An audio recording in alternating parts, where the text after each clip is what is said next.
All right, number one, they give us g of x and they give us f of x, and they want us to determine the solutions to when g of x equals h of x. All right, now first thing, this is a calculator question. We're going to take g of x and substitute it into y1. We're going to take h of x and substitute it into y2. And when we do second trace intersect, we're looking for the x values only for where they intersect. All right, so let me show you how to do this on the calculator. Okay, so what I did was I took g of x and substituted it into y1. Oh, and just a reminder, if you forget how to get the absolute value bars, you just go to math and over to NUM, and it's choice on right there, the absolute value. Okay, but anyway, I plugged in g of x into y1, h of x into y2, and now we're going to hit second trace, and we're going to go to choice 5, which is intersect. Okay, so here's my graphs. There's the first one, there's g of x, and here is h of x. And we could see that there are 1, 2, 3 points of intersection. Okay, so we have to find them all. So I'm going to first start with the one on the left. I'm going to move my left arrow key. I'm going to use that and move it somewhere close to this point of intersection right here. It doesn't have to be right on it, but you want it to be close. And then you're going to hit enter 3 times.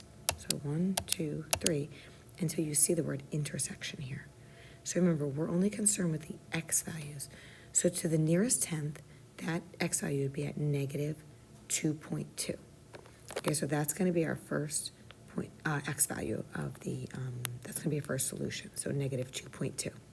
Okay, I'm going to write these down in a minute. So then we go through the process again. We do second trace and choice 5, again, intersect. Now I'm going to use my right arrow key to move the cursor next to the next point of intersection, which is, I guess, about right there. It doesn't have to be right on it. And again, we're going to hit enter, enter, enter.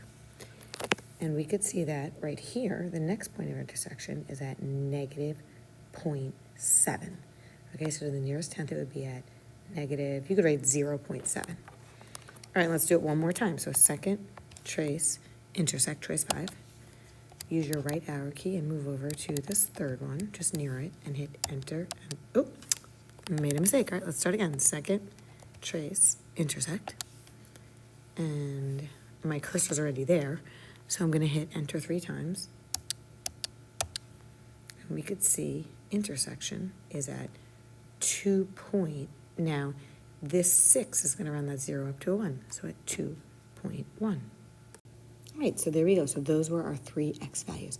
And keep in mind, if this is multiple choice, sometimes they try to trick you. Sometimes they try to write them as coordinates, right? They try to write like x comma y. We only want the x values.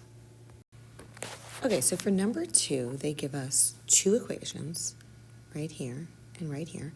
So it's similar to number 1, where we're going to use our calculator. We're going to substitute this into y1.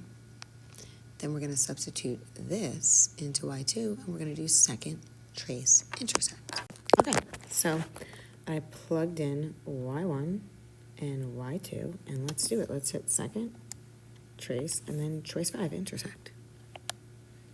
All right, so there's our first curve. That's y equals 2 to the x plus 3. And here is our second curve, y equals 0.5 to the x power. Now you can see there's only one point of intersection, so honestly it doesn't even matter if you move your cursor near it. If you hit enter, enter, enter, it'll just, go to that point of intersection. But if you want to move it closer, you can. That's up to you. And we hit enter, enter, enter. Okay, now this one, just be careful. This one asks for the approximate intersection of the flights. So here, they're looking for the x and y. They want you to write it as a coordinate. Whereas, let me just slide this back up here. In number 1, when they said, when does g of x equal h of x, if you took what g of x is equal to and set it equal to what h of x is equal to, there's only x's in that equation. That's why it means x values only. But in number 2, they clearly say they want the intersection. So to the nearest tenth, we would write this as negative 1.7, comma, 3.3. Okay, so there we have it. This is the answer to number 2. And please do not forget to put parentheses around a coordinate. Okay, that's a common mistake that people do. Okay, number 3. Now in number 3, they're asking us to find the average rate of change. So we know we're going to use this formula. And they want it over the interval from 0 to 12. So these are our x values. This is x sub 1, and this is x sub 2. So that's actually what's going to go in the denominator of our fraction right here. All right, let's just plug it in now. So in the denominator, the x sub 2 is equal to 12. So 12 minus, and then the x sub 1, right, is equal to 0. So there you go, we have our denominator, 12 minus 0. Now what we need to do is we need to figure out what y values, right, correspond with these x values. I mean, a really easy way to do it is just to go to y equals in your calculator and plug in our function right here. Okay, so I went to y equals and I plugged in our function. And let me now go to the table of values because, let me just move this down. We want to figure out what y values correspond with x values of 12 and 0.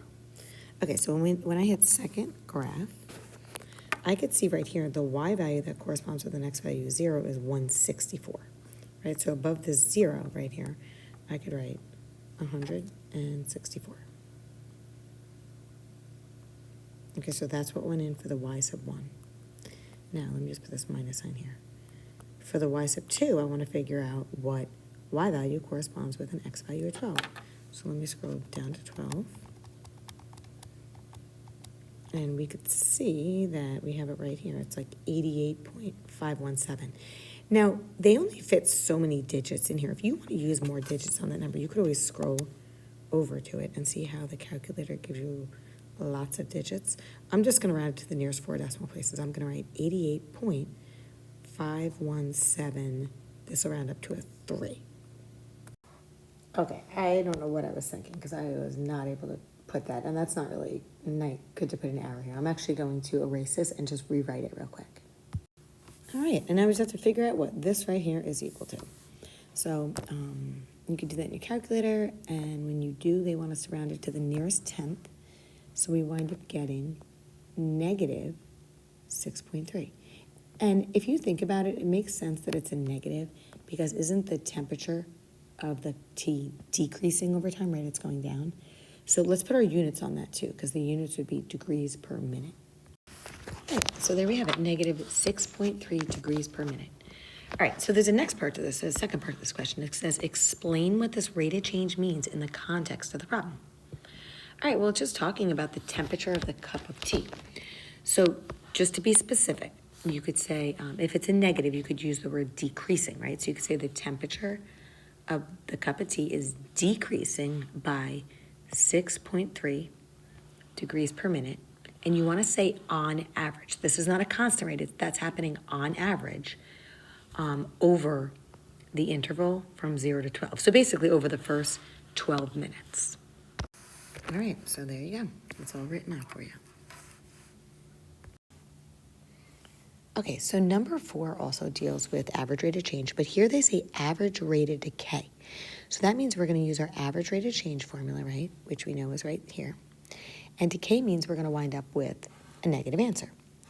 All right, so this time they give us the interval from 0 to 10. And remember, these always represent our x values, right? X sub 1 and x sub 2. So these are the two values that I could plug into the denominator of the fraction. So if I do x sub 2 minus x sub 1, it would just be 10 minus 0. Okay, now what I need to do is I need to figure out what y values, right, correspond with each of these x values. All right, let me make this longer so I don't make the same mistake as last time. I'll give myself a little more room. All right, so in our calculator, let's go to y equals and let's plug in this function, and the table of values will help us with which y values correspond with these two x values.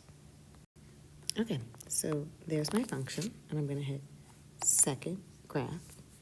And we want to know first what y value corresponds with an x value of, I'm going to start with x sub 1, with 0.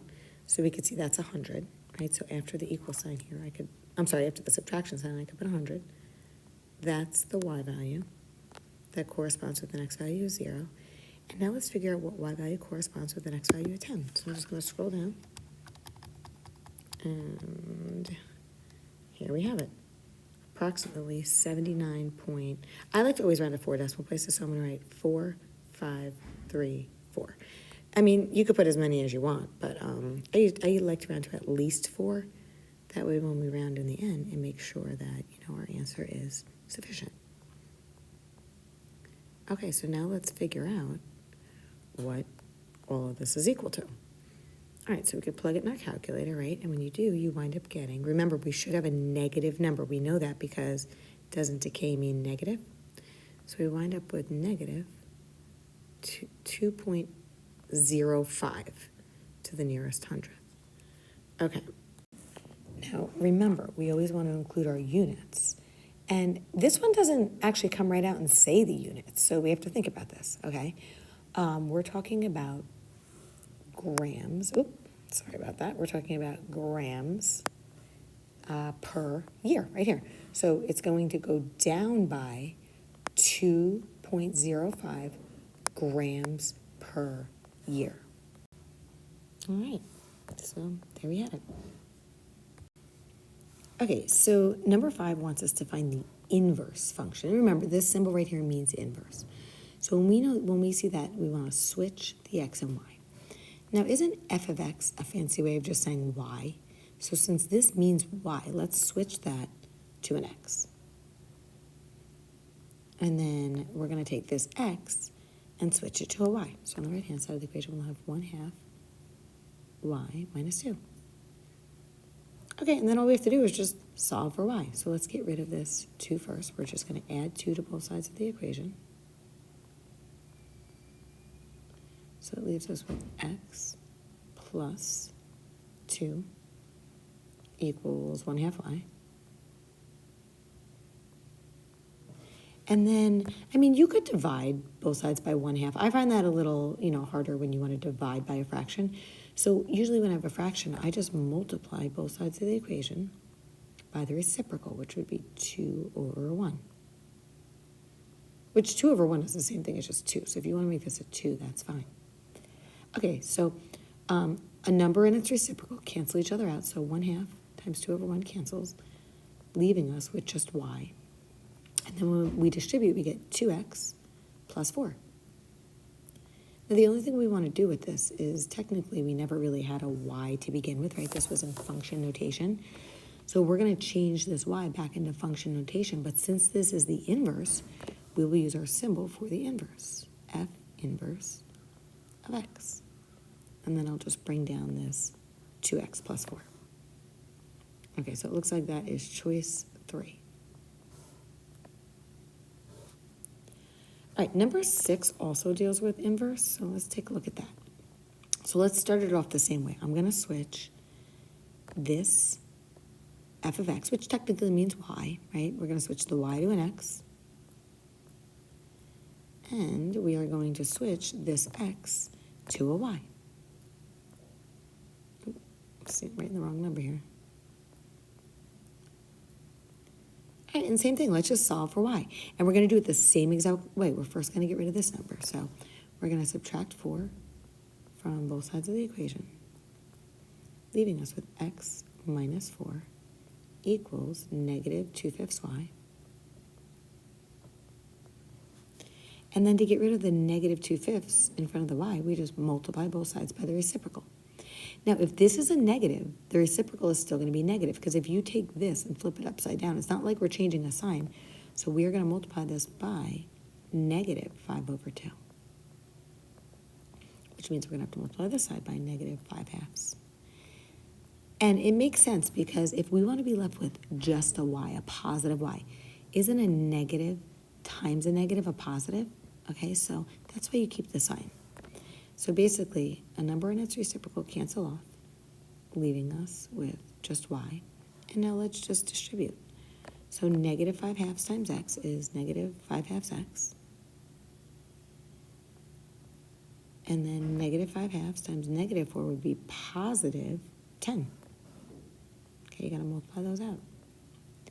Okay, so now instead of y, let's rewrite this as f inverse of x equals, sorry guys, I don't know what was going on there. And then I'm just going to take this and bring it down. So negative 5/2 x plus 10. So that's our inverse function. Now, they want us to know which statement here is true. Now, let's just talk about this. If we look at this function right here, right, we know that we have a slope of -5/2. And we also know that this number hanging out at the end over here is our y-intercept, right? So our y-intercept is at 10. It's going to intersect the the y-axis at +10. Okay, so let's look at the answer choices. Now, the first and second one, we could actually eliminate both of these. This says we have a slope of 5/2, and this says we have a slope of 2/5. Neither one of those is true. Isn't our slope -5/2? Okay, so choice 1 and 2 are out. Now, I'm actually skipping 3 for a minute. I'm looking at 4. It says the inverse has a y-intercept at 0, -4. If our y-intercept, right, if it intersects the y-axis up at +10, wouldn't the coordinates of that be 0, 10, not 0, -4? So I'm assuming choice 3 is the answer, but I always want to double check. Okay, so I just went to y equals on my calculator and plugged in this inverse function. And when we went to the table of values, look, we could see it does go through 6, -5, which is what choice 3 says. So choice 3 is the answer. All right, so number 7 talks about a parabola. And, I mean, you could see by this equation right here, it's going to be opening up, right? Because this fraction in front is positive. So I just wrote the general formula of a parabola that opens up right here. Okay, so let's just organize our thoughts. So the first thing we know is that our parabola opens up. Okay, so let's write that. Now, we know that H and K give us the coordinates of the vertex of the parabola. So we could see here that our H is 2 and our K is also 2. So the vertex is going to be at 2, 2. Okay, and then finally, P, right, which we know is the distance between the focus and vertex, or the distance between the directrix and vertex. P is going to be equal to 3, because isn't 4 times 3, 12? Right, so we know P is going to be 3. Okay, so I just kind of drew that out. I have a parabola that opens up. It has vertex at 2, 2. And then let's take a look at what else we know. We know that it has a directrix at y equals -1. So let's draw that out at y equals -1. Okay, this is our directrix. And we know that P is equal to 3. So it makes sense. Look, there's 1, 2, 3 units between the directrix and the vertex. And wouldn't that mean that there's also 1, 2, 3 units? Let me just draw this out. Between the vertex and the focus. So this right here, this is going to be our focus. I'll just label it F. And the coordinates of that are at 2, 5. Okay, so that looks like choice 4 is our answer. All right, number 8. Which equation represents a parabola with a focus of -2, 5? Okay, so I'm putting a point right here at -2, 5, right? So that would be our focus. Just put an F there. And a directrix of y equals 9. So let's go up to y equals 9, and let's draw our directrix. Okay, that's our directrix. Now remember, the vertex of the parabola is midway between your directrix and your focus. So if this is at a height of 5, and this is at a height of 9, wouldn't midway between that be at 7, right? Like, think about it. If I'm over here, right, 5, the difference between 5 and 9 would be 1, 2, 3, 4. So half of 4 would be 2. So if I went up 2 units from this point, or if I went down 2 units from the directrix, I would meet right in the middle right here. So let me put a point there. Okay, and the coordinates of that are -2, 7. Okay, because you would go back 2 and up 7 to get to that point. Now, if our directrix is up here, we know the parabola always opens away from the directrix, so our parabola is going to open down. Okay, so then here is the equation of a parabola that opens down. So let's fill it in. All right, so we're going to have, and you could see the negative is standing out right now. That's what makes the difference between the equation of a parabola that opens up and a parabola that opens down. Okay, so let's write this out. So we are going to have y equals -1/4p. Now, P is the distance between the directrix and the vertex, so 1, 2. Or it's also the distance between the vertex and the focus, so again, 1, 2. So P is equal to 2. So I'm going to just say, I'm just going to write it. 4 times 2 is 8, so that'll be negative 1, 8. Okay, then it's going to be x minus, well, h and k are the coordinates of our vertex right here. Okay, this is our vertex. So we said the coordinates of that are negative 2, 7. So if we do x minus negative 2, wouldn't that be the same thing as x plus 2? And then we have a squared, and then it says plus k, so plus this y value right here of 7. So this is our equation. Now, if you look at the answer choices, none of the answer choices look like this, but without doing any work, you could clearly pick out which would be the right answer, because think about it. Look at what's in the parenthesis with the square on it. It's not a y minus 7, so it's not going to be choice 1 or 2. Isn't it an x plus 2? So it would have to be choice 3 or 4. And then if we have a negative here, choice 3 doesn't have the negative, choice 4 does. So just without doing any work, choice 4 would have to be the answer. But let me just show you how we can maneuver this equation to get it to look like that. All right, so it looks like we want to get the x plus 2 squared by itself. So if I want to get this by itself, I would first get rid of the 7. So I'm going to subtract that from both sides of the equation, leaving me with, I'm just going to work down here, y minus 7 equals negative 1/8 times x plus 2 squared. Okay, so we're still trying to get the x plus 2 squared by itself, so we need to get rid of the negative 1/8. Now remember, if you want to get rid of a fraction, can't we just multiply that side of the equation by its reciprocal, so negative 8 over 1? Okay, and if we multiply this side by negative 8 over 1, we need to multiply this side by negative 8 over 1, which I'm going to actually, isn't negative 8 divided by 1 just the same thing as negative 8? Right? So what's going to happen is reciprocals cancel off. So let me just bring down the left side of the equation. And on the right side of the equation, all we're left with is this x plus 2 squared. And you can see that here's our x plus 2 squared, like we see in number 4, and here's our negative 8 times y minus 7. So choice 4 is the answer. Okay, number 9, it says the expression is equivalent to which of the following? Okay, so we see here we have a square, which means we have 2 of these binomials, so let's write it out twice. Okay, so now we're going to take the 6 and bring it down as well as the minus sign. And I'm going to go ahead and double distribute out these 2 binomials. But when we do, remember, we want to subtract out this entire product. So we need to keep our answer in, or our product, I should say, in one big parenthesis for right now. Okay, so 3x times 3x is 9x squared. 3x times negative 2i would be negative 6xi.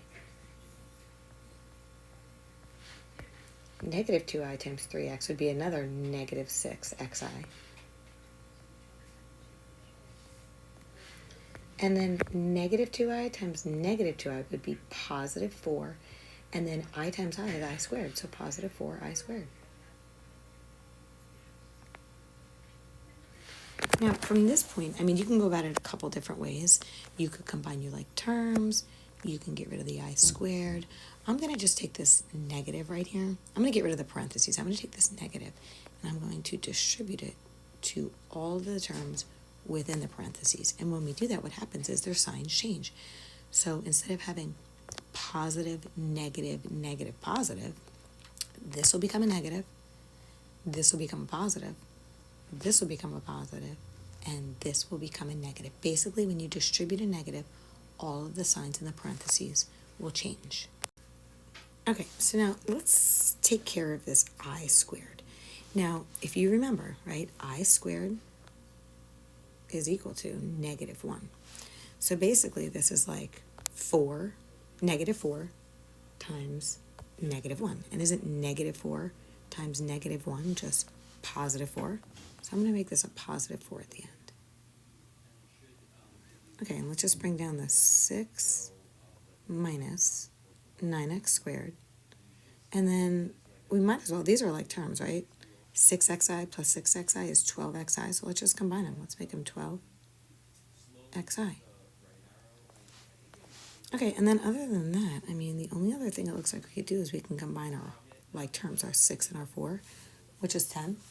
So I'm going to bring down these two terms, and then just 6 plus 4 is 10.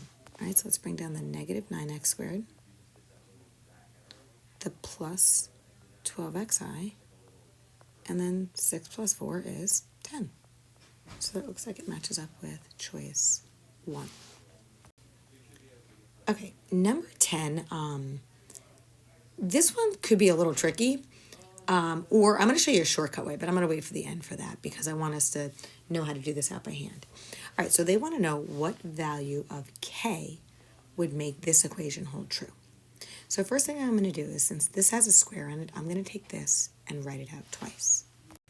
Okay, so again, I just saw the square, so I wrote this out twice, and I brought down the right-hand side of the equation. Now, there's not really anything to do with this side of the equation at this point, but this side of the equation we could double distribute. So let's do it. 6 times 6 is 36. 6 times negative ki is negative 6ki. Negative ki times 6 is another negative 6ki. And then negative ki times negative ki is going to be positive k squared I squared. Okay, so positive k squared I squared. And then let's just bring down the right-hand side of our equation. All right, so, I mean, we know that I squared is equal to negative 1. So isn't this term technically k squared times negative 1, which would be negative k squared? And then here I'm just going to bring, I guess, these terms down. The 36 will just come down. And I'm going to combine my like terms. Negative 6ki and negative 6ki would be negative 12ki. All right, and then let's just bring down the right-hand side of the equation. Now, I just want to point out what we're solving for is k. So I'm going to get these terms with the k's on them by themselves on this side of the equation. So I'm going to get rid of this 36. So let's just subtract 36 from both sides of the equation.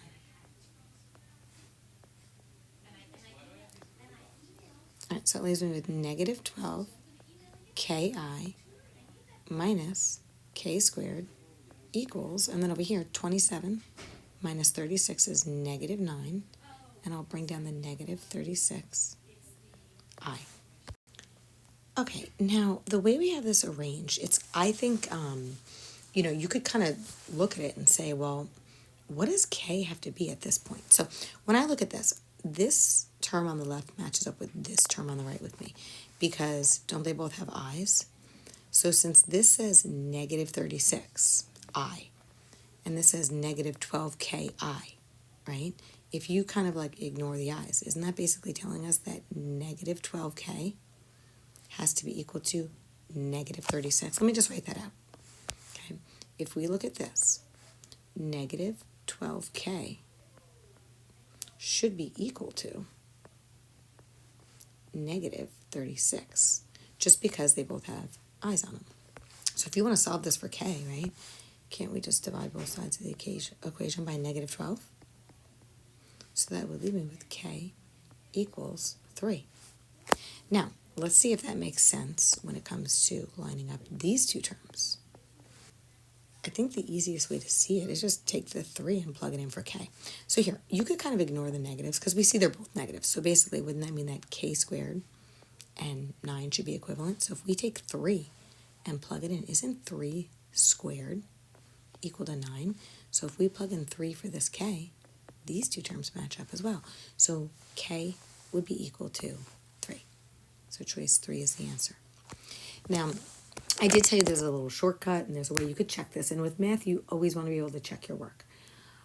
So if you want, I mean, it's multiple choice. You can take each one of these answer choices and plug it in for k and see which one will give you this side of the equation. Now, we already did the work, so I'm going to just jump right to the answer. If we take choice 3, right, which is 3, and substitute that in for k, okay, you could see what happens. So again, what I did was I took, sorry, there's a glare, but I took this 3 and replaced it for the k. So I typed in 6 minus 3i squared and hit enter, and look at that. It's equal to the right-hand side of the equation. So, little shortcut or a little check technique. All right, number 11, they want to know which equation is true. All right, so let's start with choice 1. Now, we know when we have a power raised to another power, we just multiply these, right? So let me just put this 2 over 1. We have fractions inside and outside the parentheses. All right, so if we multiply these, right, we would get x to the 6/4. Now, if we think about this, doesn't 6/4 simplify to 3/2? So this would be x to the 3/2. And now, to get it in radical form, like the right side of the equation, we could do power over root. So that would be the square root of x to the 3rd power. Okay, so that would look like this, the square root of x to the 3rd power. And remember, when you have a square root, you don't actually have to put the little 2 in there. Now, if we look at this, this does not match up with this one, right? These don't match up. So choice 1 is not our answer. All right, let's look at choice 2. So choice 2, if we, same thing, if we have a power raised to another power, we just multiply those. So 3 over 1 times 1 over 4 would be 3/4. So this would be x to the 3/4 power. Now that fraction doesn't simplify, so we could jump right into power over root. So it would be the 4th root of x to the 3rd power. And if we look at that, that matches up with the right side of the equation, so choice 2 would be the answer. All right, let me just go through the other answer choices just in case you thought one of them was correct. So same thing with choice 3, we have a power being raised to another power. So if I take this 3 and put it over 1, I would get x to the 3/4 power.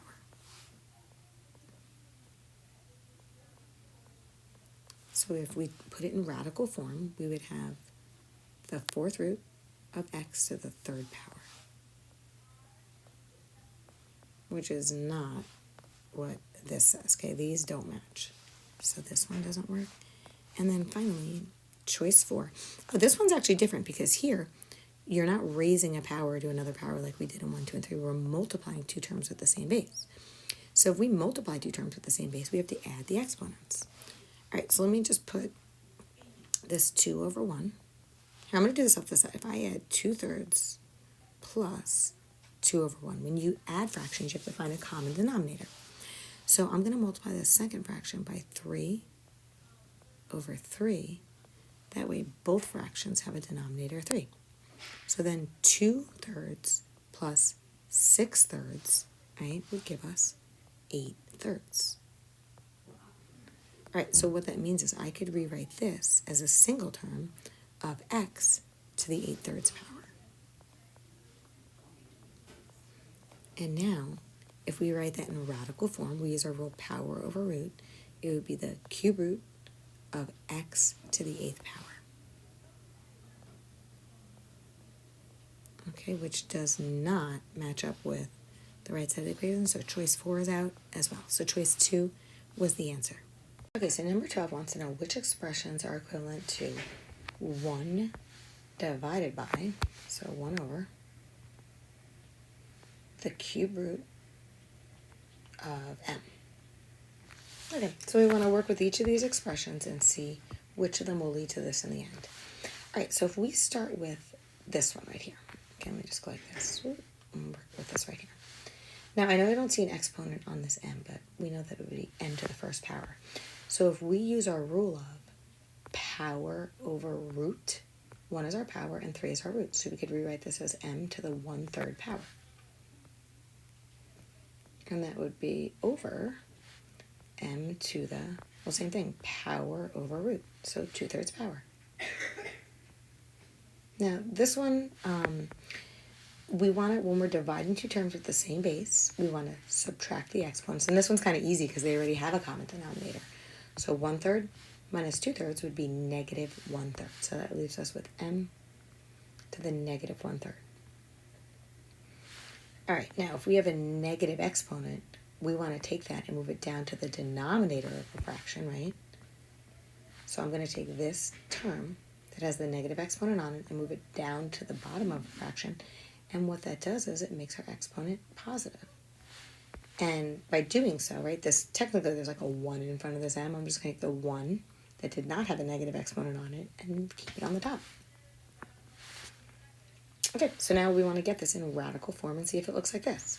So this is equal to 1 over, remember, power over root. So that would be the cube root of m to the first power, which would really just be the cube root of m.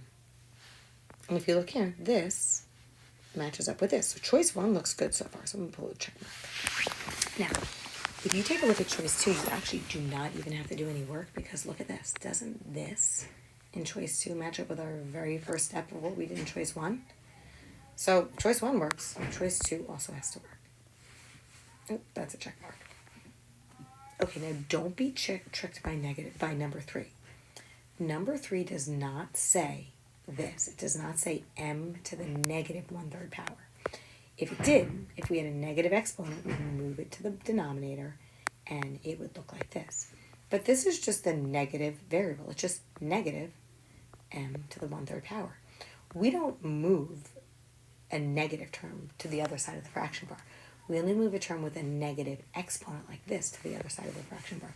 So choice 3, we really can't do anything with it. So this one is not equivalent. All right, so only choice 1 and choice 2 are. So choice 2 would be the answer for number 12. Okay, number 13.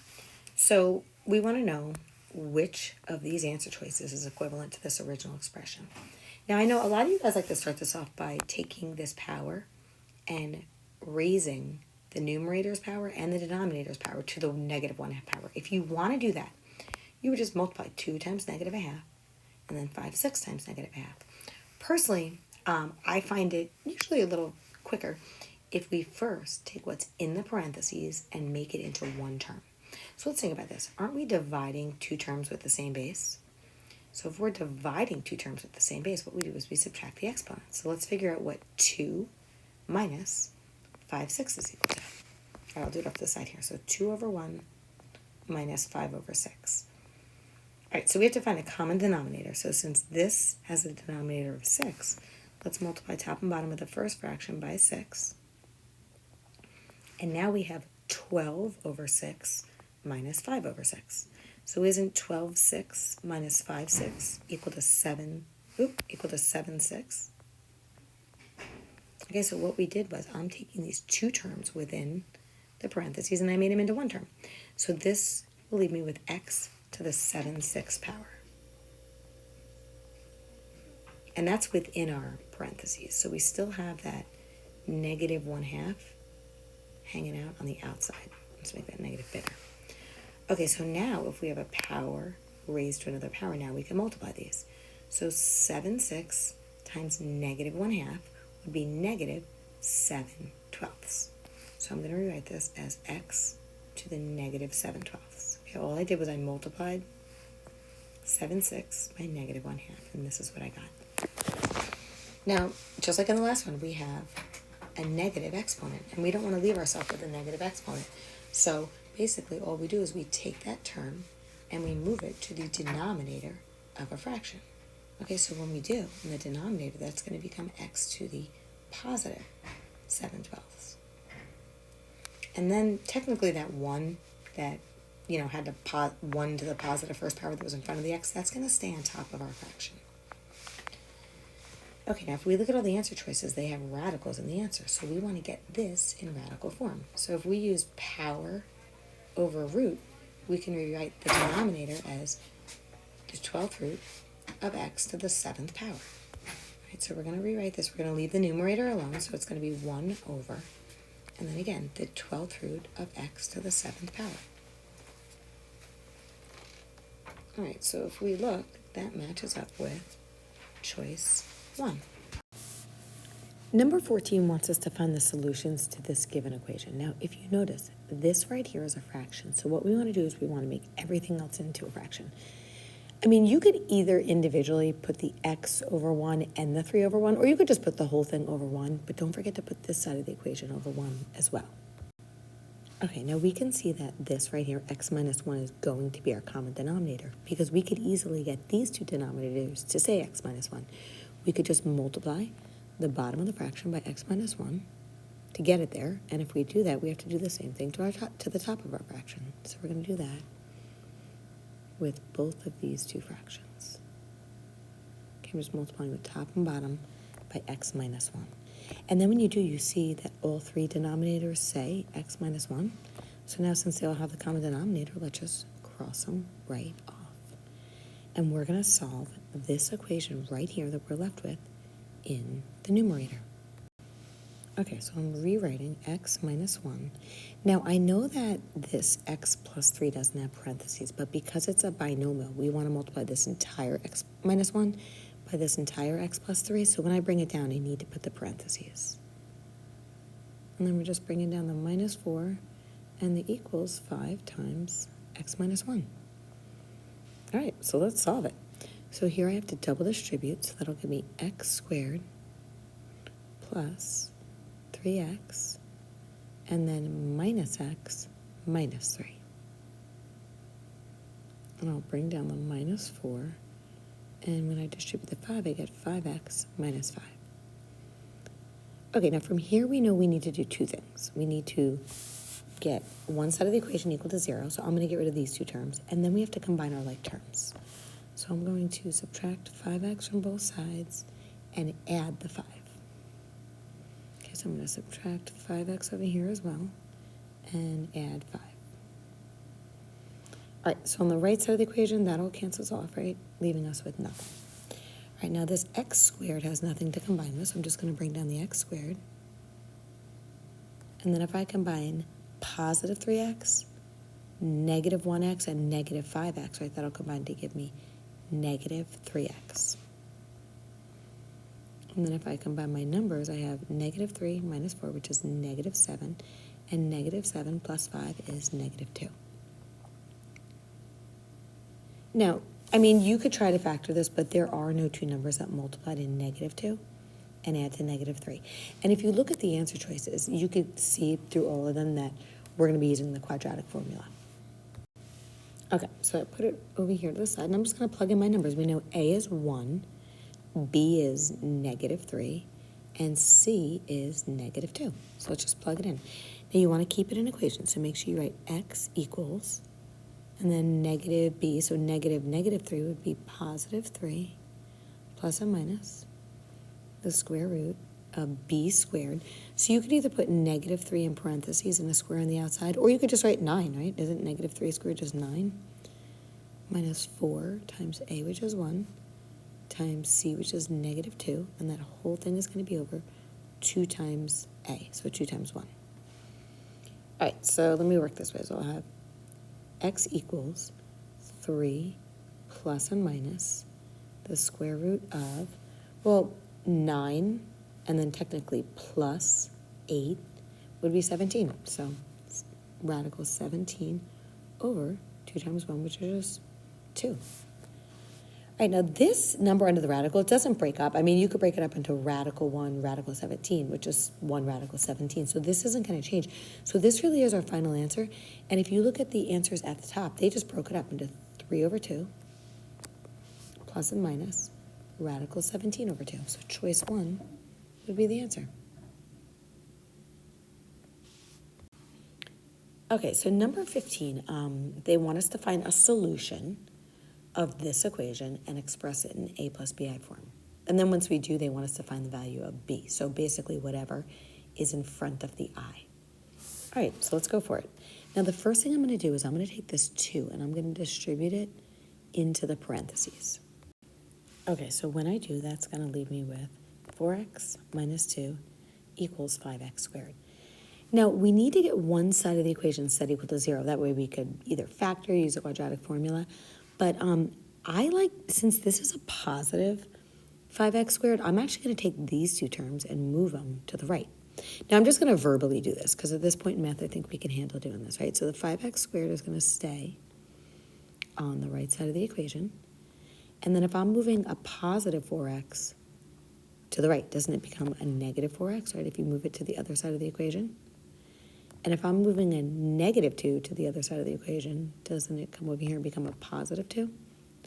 And then I'm not left with anything on the left-hand side of the equation, so I'm going to write equals 0.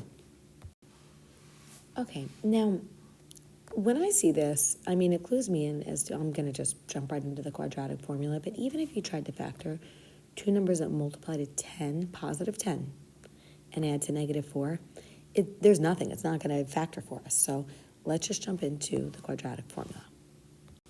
All right, so we know that our A is 5, our B is negative 4, and our C is 2. All right, so here we have it. I just plugged the numbers in.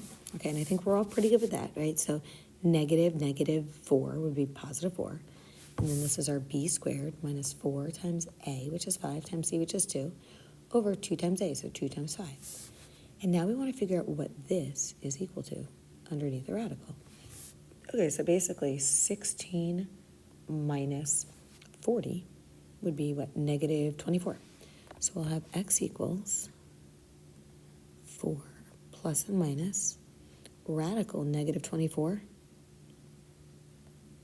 over 10. Now remember, at this point, we want to simplify this radical. And personally, I like to do it off to the side. So let me do it over here. Radical negative 24.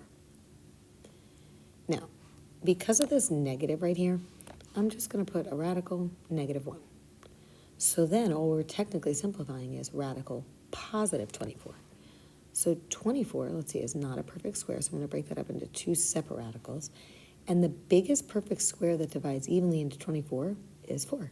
And since 24 divided by 4 is 6, I'm going to put the leftover 6 right here. All right, so we know the square root of 4 is 2. We know the square root of negative 1 is I, and let's bring down the radical 6. So what we're going to do is we're going to replace this, we're going to substitute that in where we saw the radical negative 24. All right, so we can rewrite that as x equals 4 plus and minus 2i radical 6 over 10. Okay, so again, all I did was replace this with what we found it to be equal to. All right, so now, I mean, if you look at these numbers, we have a 4, a 2, and a 10. They are all divisible by 2, so why don't we take them and divide them by 2? So I'm going to work my way this way. So the 4 becomes a 2. The 2 becomes a 1. If you want to write 1i, you can, or you could just write I. It's up to you. And then we leave the radical. And then 10 divided by 2 is 5. All right, so again, all I did was I took each of these numbers and divided it by 2. 4 divided by 2 is 2. 2 divided by 2 is 1. And 10 divided by 2 is 5. Now, if we were to break this up into a plus bi form, basically we're going to take the 2 and put it over 5. And then we're going to bring down the plus and minus. And I'm actually, see this I, I'm going to put it after the b. I'm going to put it at the end over here. So if I take this I and bring it to the end, wouldn't that just leave me with radical 6 over 5? And then I'm going to take the I and put it right there. Okay, now the reason I did that is because now we can clearly see, right, this would be our A, the 2/5. This would be our B, the radical 6 over 5. And then here is our I. Okay, now they wanted us to find the value of B. So the value of B would be right here. Radical, I'm just going to rewrite it. B equals radical 6 over 5. And that would be our answer, which is, where is that? Oh, choice 2. All right, now number 16, they want us to solve this system algebraically. All right, so the first thing you want to do is you want to get either x or y by itself in either one of the two equations. I mean, personally, I think this x is the easiest to get by itself because there's no square on it, there's no number in front of it. So I'm going to get this x by itself. I'm just going to subtract 3y. You could show this or you don't have to. You can just move it to the other side of the equation if you want. But either way, I'm going to subtract 3y from both sides of the equation, which leaves me with x equals, you could write that as 1 minus 3y or negative 3y plus 1, whatever you prefer. I'm going to just write it like I see it, 1 minus 3y. Now, since x is equal to 1 minus 3y, can't we take this 1 minus 3y and put it where we see the x in the other equation, right? We could substitute it in right there. So instead of having x squared plus y squared equals 73, we're going to put this in its place. We're going to have 1 minus 3y squared plus y squared equals 73. Okay, again, so I just rewrote this equation, but in place of the x, I put what x is equal to. I put the 1 minus 3y squared. Okay, now we know if we have a square, it means we have two of them. So let's take this and let's write it out twice. So we have 1 minus 3y times 1 minus 3y. And we'll just bring everything else down. And whenever we have two terms times another two terms, right, a binomial times a binomial, we just double distribute. So I'm going to distribute the 1 to both terms, which gives me 1 minus 3y. And then I'm going to distribute the negative 3y to both terms, which gives me negative 3y. And then a negative 3y times a negative 3y would be positive 9y squared. So plus 9y squared. And I'm just going to bring everything else down. All right, now we know we have to get one side of the equation set equal to 0, so I'm going to do that right now. I'm going to subtract the 73, and I guess I'll just line it up here underneath the 1, but when I go to rewrite this, I want to write this in standard form. So I'm going to combine my y squared terms first, so 9y squared plus 1y squared would be 10y squared. And then I can combine the negative 3y and the negative 3y to give me negative 6y. And 1 minus 73 is negative 72. All right, now, I mean, these are all even, right? 10, 6, and 72. So if they're even, why don't we just divide both sides of the equation by 2? And that way we'll be working with smaller numbers. So that'll leave us with 5y squared minus 3y minus 36 equals 0. Okay, now we have smaller numbers. So if we were to go ahead and factor this, right, we're going to need to do the rainbow because the number in front of the first term, the number in front of the square term is something other than 1. So if I multiply here, let me do it in a different color. If I multiply 5 times negative 36, that gives me negative 180. So I need to come up with two numbers that multiply to negative 180 and add to negative 3. So negative 15 and positive 12. Okay, so let's first, we want to remember, bring down the first term. I'm going to bring down this last term and bring down the equals 0. And those two numbers that I just came up with, right, the negative 15 and positive 12, I'm going to put them right in the middle and just attach a y to each of them. And now we can group. So here, if I group these two, I could pull out a 5y, which would leave me with y minus 3. And out of these two, I can pull out a positive, don't forget your plus sign, 12, which would also leave me with y minus 3. All right, I'm going to actually take this and come up over here because I'm kind of running out of room. So now, if I were to group together what's in front of the common binomial, I have a 5y and a plus 12. So my first parenthesis, I'll say 5y plus 12. And then I'll rewrite that common binomial of y minus 3. All right, and we're just going to solve. So if you make a t-chart and solve, okay, and on the left side we get y equals negative 12 fifths.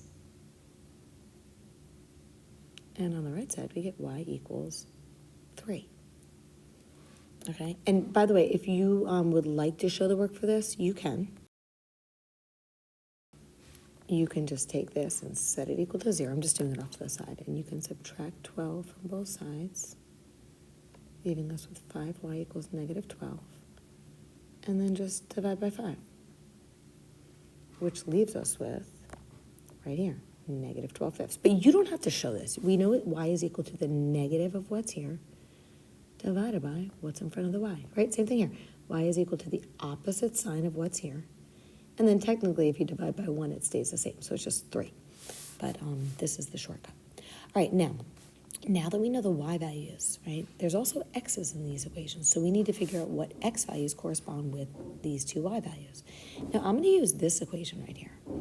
I'm going to do x equals 1 minus 3 times y. So I'm going to put this where the y is. And I'm going to leave that up to you to figure out what that's equal to. But when you do, you wind up getting x to be equal to 41 fifths. Okay? And this x value corresponds with this y value. So we want to write it as a coordinate. So our first coordinate would be, make sure you put the x first, right? 41 fifths, comma, negative 12 fifths. Okay, now let's do the same thing, but with this y value. So I'm going to take this 3 and plug it in for y. So we'll have x equals 1 minus 3 times 3. Okay, again, so when you figure out what that's equal to, you wind up getting x equals negative 8. Okay, and we're going to write it as a coordinate. X comes first, then the y. So negative 8, comma, 3. All right, you could put this if you want in like curly brackets and put a comma in between them if you want, or you don't have to. You could just individually box them off, however you want to do it. But those are our two coordinates that satisfy both of these two equations. All right, number 17. It's very similar to number 16. They want us to solve the system. So the first thing we want to do is we want to get either x or y by itself in either one of these two equations. This time, this y looks the easiest to me because there's no squared on it like we see here, and there's no number in front of it like we see here. So if I want to get this y by itself, basically I want to take this negative 3x and move it to the other side of the equation to make it a positive 3x. If you'd like to show that you're doing that and write plus 3x and plus 3x, you can. All right, so that leaves me with y equals, and I'm just going to rewrite that as 3x minus 8. Okay, so I'm putting the positive 3x first and then the negative 8. So since we know that y is equal to 3x minus 8, can't we take this and substitute it in for y into this equation right here? Okay, so this is what I did. I brought the x squared down. In place of this y, I substituted with what y is equal to, the 3x minus 8. And don't forget about this plus 4 within the parentheses as well. And then squared equals 34. Now, because this is squared, you can write this out twice. But honestly, before you do, I think it's a lot easier if you just first combine your like terms, right? Isn't negative 8 plus 4 just negative 4? So you could rewrite this as 3x minus 4. Okay, so again, I just combine these, the negative 8 and the positive 4, to give me negative 4. And now, with this squared, now I'm going to write it out twice. All right, so that leaves me with x squared plus, and let's just write that out twice,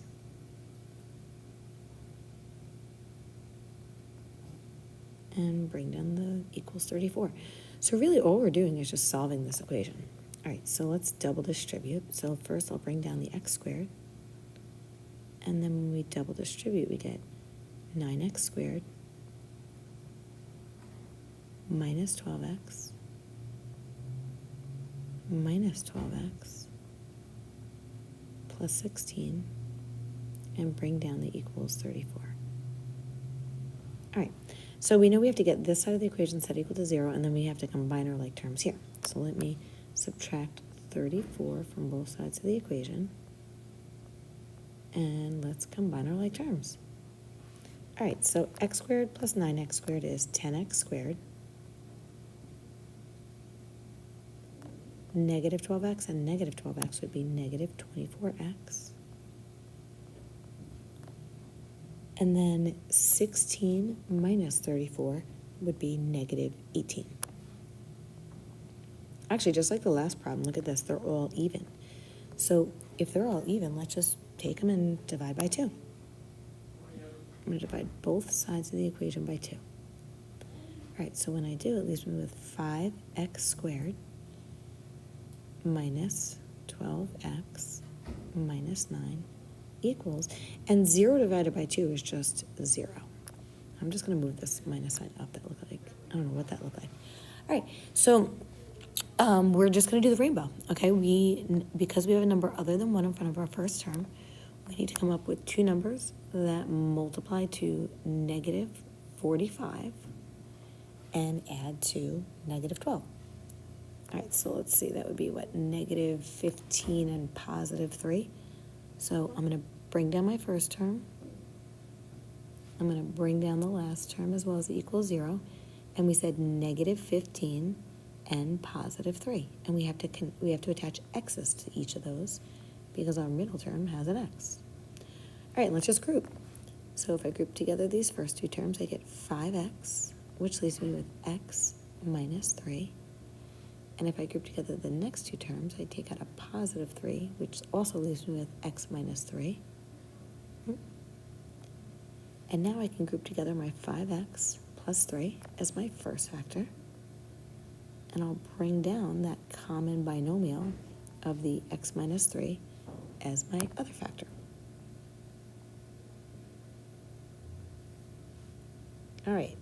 Again, just because I'm running out of room, I think what I'm going to do is, actually, you know what? I'll just move it up this time. All right. So I'm going to make a t-chart. And on the left side, we know we're going to wind up with x equals the negative of what we see here divided by what's in front of the x. So over here, we wind up with x equals negative 3 over 5. And if you prefer to set this equal to 0 and solve, you can. You could show that work and you will get this. But I'm okay with you just doing the shortcut. It's the opposite sign of what's here divided by the number in front of the x. All right, and then on the right side, we just get x equals 3. That one's a little easier. Now, we need to figure out what y values correspond with these x values. So let me come back up here for a minute. I think this is actually the equation right here that I want to use. See how y is all by itself? I mean, technically, you can use either one of these two original equations, but this one seems the easiest to me. Y equals 3x minus 8. So y equals 3x minus 8. So y equals 3, and in place of the x, we're going to plug in negative 3/5. And then, what was it, minus 8, I think? Let me just double check. Yep, minus 8. Sorry if I'm making you dizzy here. So minus 8. And then I'll leave that up to you to figure out what that's all equal to. But when you do, you wind up getting negative 49/5. Okay, and remember, we want to write our answers as a coordinate. So we put the x value first and then the y. I'm going to do this off to the side here. So we get negative 3/5, comma, and then the y value, negative 49/5. Okay, so now let's do the same thing over here. So we're going to use the same equation, y equals 3x minus 8. But this time in place of the x, we're plugging in 3. So y equals 3 times 3 minus 8. So y equals 9 minus 8 is 1. All right, so when we write that as a coordinate, we could write 3, comma 1. I'm just going to put it underneath. And these are the two coordinates, or the two solutions to this system of equations up here. If you were to take in each, the x value of one of those coordinates and the y value of one of those coordinates and plug them into both equations, they would check.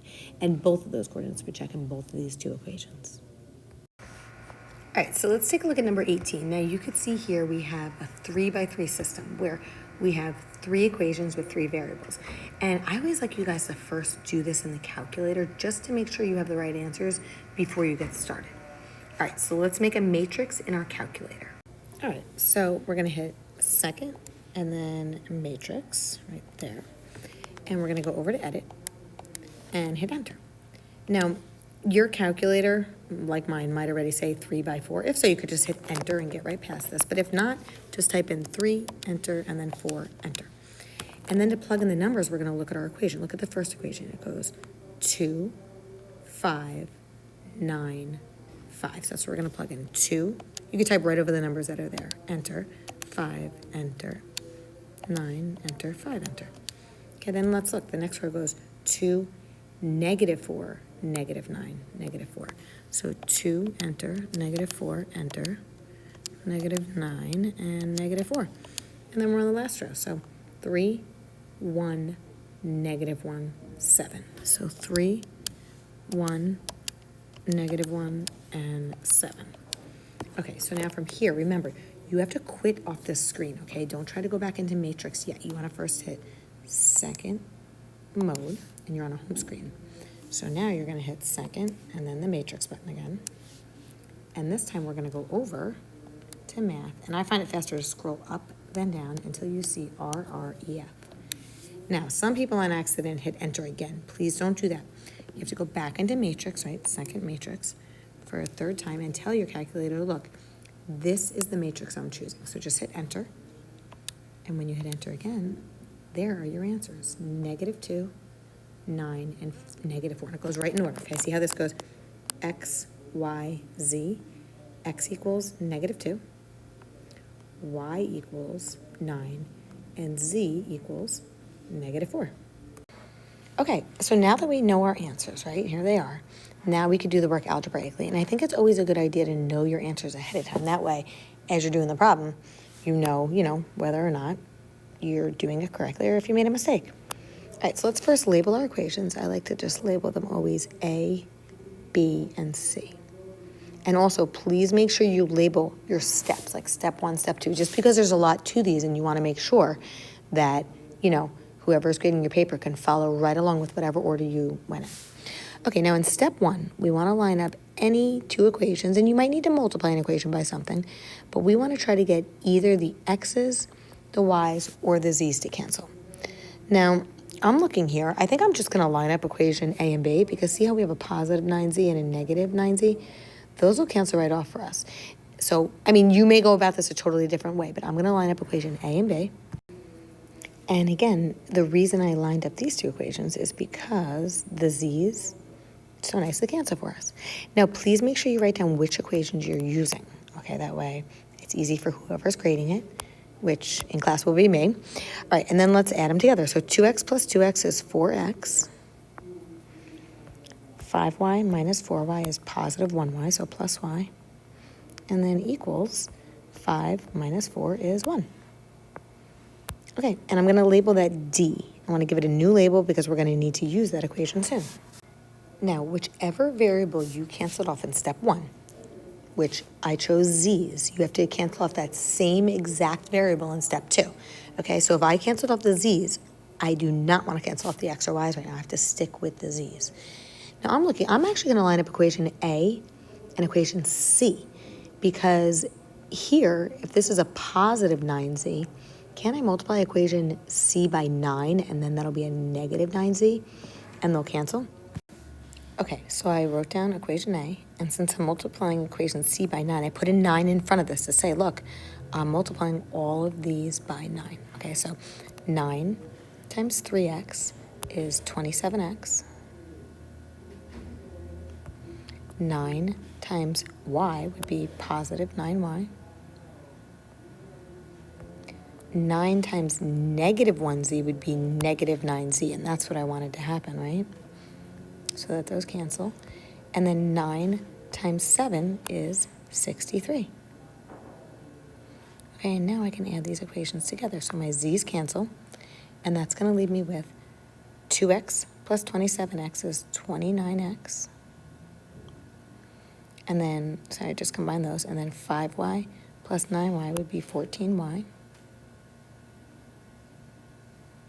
And then we know our z's canceled. And then 5 plus 63 would be 68. And because I'm going to need to use this equation in the next step, I'm going to give it a label, and I'm going to label it E. Okay, now, for step 3, I'm going to do it over here just so we have some room and we can see what's going on. In step 3, we want to line up equations D and E. And we want to try to get, because now we have just x's and y's. So we want to get either the x's or the y's to cancel off. It does not matter which one. All right, I think I'm going to do this. Since this is a positive 14y, if I multiplied equation D by negative 14, wouldn't that say negative 14y? And then my y's would cancel. Okay, so again, I'm going to do negative 14 times D, and then I'm going to line up E underneath it, and we'll have the y's cancel. Okay, so negative 14 times positive 4x would be negative 56x. Negative 14 times y would be negative 14y. And don't forget to do it to the right side of the equation as well, right? Don't just bring this 1 over. It's negative 14 times 1, which is negative 14. Now, I'm going to leave equation E alone because this 14y will cancel off with this negative 14y, so let's just bring it right over.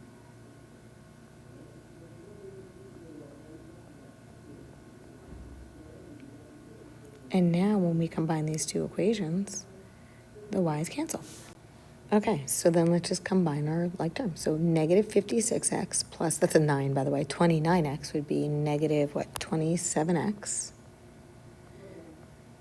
And then negative 14 plus 68 would be positive 54. All right, and then look, to get the x by itself, just divide both sides by negative 27. And look at that. 54 divided by negative 27 is negative 2. And see, this matches up with what we got in our calculator. That's why we do that first, so we know if we're on the right track. Now that we know we're on the right track, let's solve for the next variable. All right, so we know in step 4, we're either going to go back to equation D or E. I mean, look at the numbers in E and look at the numbers in D. D looks a little easier to me, so I'm going to work with this one. Now, if we know what X is, can't we substitute that in and solve for Y? All right, so let's do that. So step 4, I'm going to choose to use equation D. Or, you could have used equation E. That's your choice. Okay, so in equation D, we're just going to take the negative 2 and put it where the X is. So we'll have 4 times negative 2, and then plus Y equals 1. So just solve for Y. So 4 times negative 2 is negative 8. So we have negative 8 plus Y equals 1. And if we add 8 to both sides of the equation, we wind up getting Y equals 9. So let's look back up. Oop, there it is, look. Okay, Y equals 9. That matches up with what we got down here. All right, so far, looks like we're doing a good job. So the only thing we have left to solve for is Z. So step 5, we're going to solve for Z. So now that we know X and Y, we could go back to any one of the 3 original equations. Okay, oops, sorry about that. So you can go back and use either equation A, B, or C. It totally does not matter. I'm going to use equation C. Okay, so basically all I'm going to do is replace this X with negative 2, this Y with 9, and we are going to solve for Z, and hopefully we get negative 4. All right, let's do it. So step 5. Okay, so I couldn't fit the whole thing on my screen, so I figured I would just write equation C so we could see what we're working with. So we found right here, look, X to be negative 2, so let's replace this X with a negative 2. Okay, in our last step, we found Y to be 9, so let's replace that Y with a 9. And bring everything else down so we could solve for Z. Okay, so 3 times negative 2 is negative 6. And I'm just going to bring everything else down. And then negative 6 plus 9 is positive 3. Oop, wrong pen. Let me delete that. Okay, so anyway, 3 minus Z equals 7. And then I'm going to subtract 3 from both sides, leaving me with negative Z equals 4. Now think about it. If negative Z equals 4, wouldn't positive Z equal negative 4? But if you want to show divide by negative 1, you could show that, but you don't have to. And that would leave us with Z equals negative 4. And let me just look back up at the top and remind myself, is that what we got? And let's see. Yes, it is right here. So there you go. There you have it. Okay, so number 19 is very similar to number 18. We're going to follow the same process, so just more practice of the same thing. So the first thing we want to do is we want to create a matrix in our calculator to get the answers. That way we know as we're doing this question whether or not we're on the right track or not. Okay, so in our calculator, we are going to go to second and then come down here to where it says matrix on top of that button. We're going to go over to edit and hit enter. Now I still have the values from the last matrix in here, so we're going to just change them. Now we again have a 3 by 4 matrix. So I'm just going to hit enter on each of those to get off that. And now we're into the matrix Excel. All right, so the numbers are going to be negative 2, 5, 4, and 6. See, I'm getting those right from the first equation. Negative 2, 5, 4, and 6. So you're going to type right over what we see there. All right, so I have negative 2, 5, 4, and 6. And now we are on to the next row. So we could see we have -1, 2, -8, 10. So -1, 2, -8, and 10. Okay, and then finally our last row is -4, 7, 7, -5. So -4, 7, 7, and -5. Now remember, you have to quit out of here. Okay, so to do that, we hit second, and then see where it says quit on top of mode, we're going to quit. So now we're going to go back to matrix. So second, matrix. Go over to math, and let's scroll up until we see RREF, letter B. Now remember, don't hit enter. You have to first tell it which matrix we want to use. So you're going to go to matrix again for the third and final time, and you're going to hit enter on that first one. And when you hit enter again, these are going to be your answers, okay? So 10, -6, and -1, and right in that order. See how our variables go X, Y, Z. X is 10, Y is 6, and Z is -1. All right, so let's get started. I'm going to label my equations A, B, and C. And that way, as we use them, we're going to organize our information as to which equation we're using when. All right, so first, let's see. It's kind of up to you where you want to start. I think I'm going to cancel out the x's. That looks the easiest to me. So, for example, if I wanted to line up equation, let's say A and B, those x's are not going to cancel. But see how this is a -2x? I would want this to become a positive 2x so they cancel. So if I multiply equation B by -2, isn't -2 times -x positive 2x, which would cancel off with this? So I'm going to use equation A and then -2 times B for step number 1. Okay, so I rewrote equation A exactly like I saw it. You always want to double check, make sure everything's right. And now I'm going to do -2 times B. So -2 times -x would be positive 2x. Then -2 times 2y would be -4y. Oh, that's supposed to be a 4, sorry. And then -2 times -8 is positive 16z.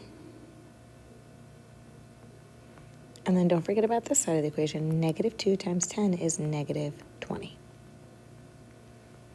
Okay, so now when we add these equations together, the x's cancel, which is what we wanted to happen. So just combine your like terms. 5y minus 4y is y. 1y, right? 4z plus 16z is 20z. And then 6 minus 20 is -14. And I'm going to call that equation D, because we're going to use equation D in another minute. Okay, now in step 2, we want to pick a different pair of equations, right? So we already used A and B. So we could either use A and C or B and C, but we need to get the same variable to cancel as we did in step 1. So since we already had the x's cancel off, we need the x's to cancel again. All right, I think I'm going to use, it really honestly does not matter. I'm going to use equation A and C. Now, see how C has a -4x? If I can get this up here to become a positive 4x, then they would cancel. So just think about what could you multiply -2 by so it becomes positive 4? Well, -2. So this time I'm going to do -2 times A, and then I'm just going to use C. Okay, so I already just rewrote C down here, and then I figured I'd go through -2 times A with you. So -2 times -2x would be positive 4x. -2 times 5y would be -10y. -2 times 4z would be -8z. And then -2 times 6 would be -12. Because you're multiplying every term in A by -2. And when we do that, the x's cancel. And then -10y plus 7y would be -3y. -8z plus 7z would be -z. And -12 minus 5 would be -17. All right, and I'm going to label that E because we're going to need to use that in a minute. Now, once we get to step 3, here, let me just write this down, step 3. That's where we want to line up equations D and E and try to get one of the two variables we're left with to cancel. All right, so I'm looking at these. It doesn't really matter whether you get the z's or the y's to cancel. I'm going to get the y's to cancel. If this in E is a negative 3y, can I just multiply d by 3 and that'll be a positive 3y? All right, so let's do it. So I'm going to multiply d by 3. So 3 times d, and I'm just going to leave E alone. Okay, so if I multiply d by 3, I have 3 times y is 3y. 3 times 20z would be 60z. And then 3 times negative 14 would be negative 42. And like I said, I'm just going to leave E alone. Just going to line that up right underneath it. Because by doing so, look at this, we were able to get the y's to cancel. Okay, so in step 3, it looks like now we're going to be solving for z. So 60z minus c would be 59z. And if we combine negative 42 and negative 17, it's negative 59. All right, and look at this, we're doing it right, because when we solve for z, when we divide both sides by positive 59, negative 59 divided by positive 59 is negative 1. And if you look back at the top here, right, z is equal to negative 1. All right, so now step 4. Now in step 4, we could plug this in to either equation D or E. It doesn't matter either way. All right, so step 4, I'm going to use equation, you know what? I'm going to use equation D, because if I'm solving for y, look at this, y is all by itself. This will probably be the easier one to use. So basically, I'm going to have y plus 20 times, we're going to replace that z with a negative 1, equals negative 14. Okay, so we're using equation D, and I'm going to write y plus 20 times, and let's replace that z with a negative 1, equals negative 14. All right, so y, and then positive 20 times negative 1 is negative 20. And to finish getting y by itself, I'm just going to add 20 to both sides of the equation. And that'll leave me with y equals 6. Now let me look at the top up here. And look at that, y does equal 6. All right, so we are doing a good job. All right, and then finally, on to the last step, step 5. Okay, so in step 5, we can go back to either equation A, B, or C. Now we already know z and y, so the only thing left is x. So you could choose whichever one you want to use. I'm going to use, let's see, I'm going to use equation B. So basically I'm solving for x. So I'm going to replace the y with a 6 and the z with a negative 1, and let's solve for x. Okay, only because I couldn't see it at the top of the page. I first rewrote B, equation B. You don't have to rewrite that. And then I substituted it in the 6 for the y and the negative 1 for the z, and now let's just solve for x. All right, so we have, let me bring down the negative x, and then 2 times 6 is 12, and negative 8 times negative 1 would be positive 8. And then if I combine my like terms right here, 12 plus 8 is 20. So we have negative x plus 20 equals 10. And I'm going to subtract 20 from both sides of the equation, leaving me with negative x equals negative 10. So if negative x equals negative 10, wouldn't positive x equal positive 10? You could, if you want, show you're dividing by negative 1. That's up to you. But either way, let me just give myself a little more room. We're going to have x equals 10. And if you look back up at our answer key on the top of the page, look at that. X equals 10. So we got it all to check out. So these are good because you know when you're done whether or not you got them right.